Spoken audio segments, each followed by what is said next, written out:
سکے گا۔ دربان کہیں گے ادھر کیا لینے آیا ہے، چل تو نے خدمت تو کی نہیں، جنت میں کیسے جائے گا؟ باپو کے نام پر اندرونی گیٹوں میں سے ایک گیٹ باپ کے نام پر ہوگا، اور جس نے باپ کی خدمت کی رب تعالیٰ وہ گیٹ اسے نصیب فرمائے گا۔ آج ہم نے خدمت کر کے جنت پانی ہے، دنیا میں آئے بھی ہم اسی مقصد کے لیے ہے کہ اللہ ہم سے راضی ہو جائے، مال کمانے کے لیے تو نہیں آئے۔ مال کمانا ہے، اللہ کی راہ میں خرچ کرنا ہے، اپنی ضروریات کو پورا کرنا ہے، رہائش بنانی ہے، سواری اچھی لینی ہے، اللہ کی راہ میں خرچ کرنا ہے۔ مالدار وہ خوش قسمت ہے ارے جو کماتا ہے پھر اپنی فیملی پر بھی لگاتا ہے، اپنی ذات پر بھی خرچ کرتا ہے، اور اللہ کی مخلوق پر بھی خرچ کر رہا ہے، وہ خوش قسمت مالدار ہے۔ ورنہ فرعون جیسے مالدار آئے، ارے پھر قارون جیسے مالدار آئے، حامان جیسے مالدار آئے، بڑے بڑے مالدار، ابو لہب جیسے جن کے پاس سونے کی اینٹیں، اتنا سرمایہ دار تھا، لیکن کیا ہوا؟ ارے سردار بھی تھا، سرمایہ دار بھی تھا، حضور کا رشتہ بھی چچا والا رشتہ تھا، لیکن اس کے باوجود ناکام ہوا۔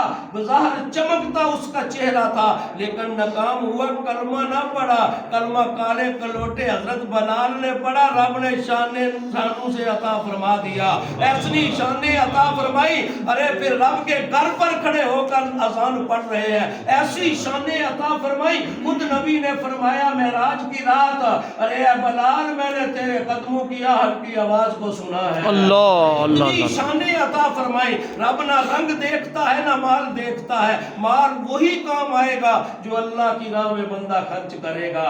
اب دیکھنا ہے، باپ جو ہے سینٹرل گیٹ ہے، ماں کے قدموں کے نیچے جنت ہے، باپ کے قدموں کے نیچے جنت ہے۔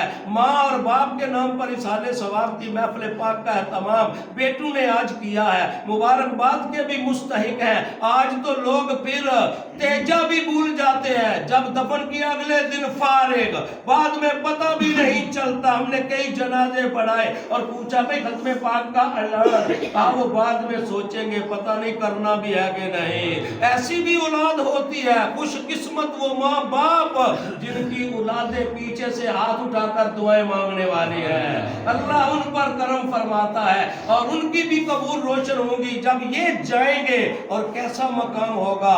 امام محمد رضا فاضل بریلوی علیہ رحمان فتاوی رضویہ کے اندر جلد نمبر 24، یہ علماء جانتے ہیں 30 جلدوں پر مشتمل یہ جو پھر مسائل کے اوپر امام محمد رضا نے آج سے 100 سال قبل، اس سے بھی زیادہ عرصہ بیت گیا، ارے اتنا بڑا فتاوی لکھ کر یہ امت پر اتنا کرم کر دیا۔ 24ویں جلد کے اندر وہ حوالہ دیتے ہیں، ارے جب ماں باپ کا تذکرہ چلا، ماں باپ زندہ ہے تو چہرہ دیکھے حج مبرور کا اجر ہے، اور انہوں نے 7 حدیث کو کوٹ کیا اور کہا ماں باپ پردہ فرما جائے، رحمت ماں باپ کی نہیں رکتی، بظاہر زندہ ہے تو ماں باپ ان کے لیے باعث رحمت ہے، پردہ فرما جائے وہ کیسے باعث رحمت ہے۔ ادھر میں رک کر ایک جملہ کہنا چاہتا ہوں، آگے گیا تو بات وہ پیچھے نہ رہ جائے۔ ارے باپ دنیا میں موجود ہے، بیٹے بھی دنیا میں موجود ہیں، اب بیٹے باہر کام بھی کر رہے ہیں، اب لوگ ان بیٹوں کو خراج تحسین پیش کرتے ہیں،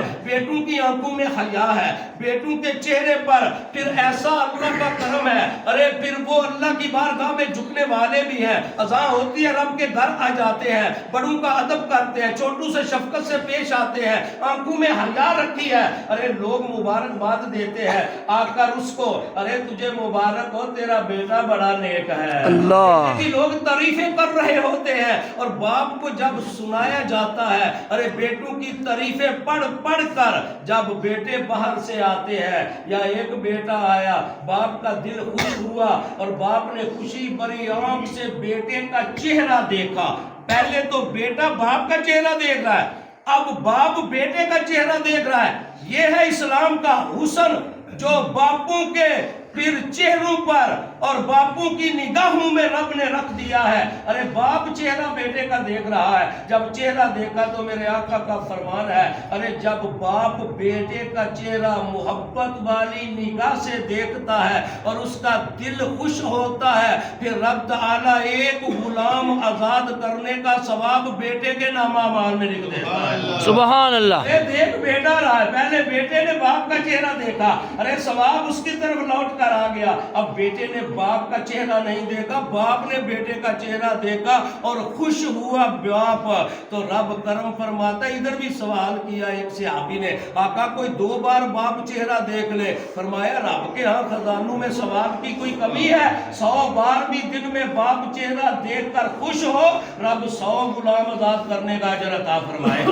اس زمانہ میں سب سے زیادہ جو اجر تھا, مثال میرے آقا نے دی, وہ غلام آزاد کرنا تھا, جو کم و بیش 40,000 درہم کا حوالہ کتابوں میں آتا ہے. حضرت ابو بکر صدیق خلیفہ اول امیر المومنین نے حضرت بلال حبشی کو 40,000 درہم سے خریدا.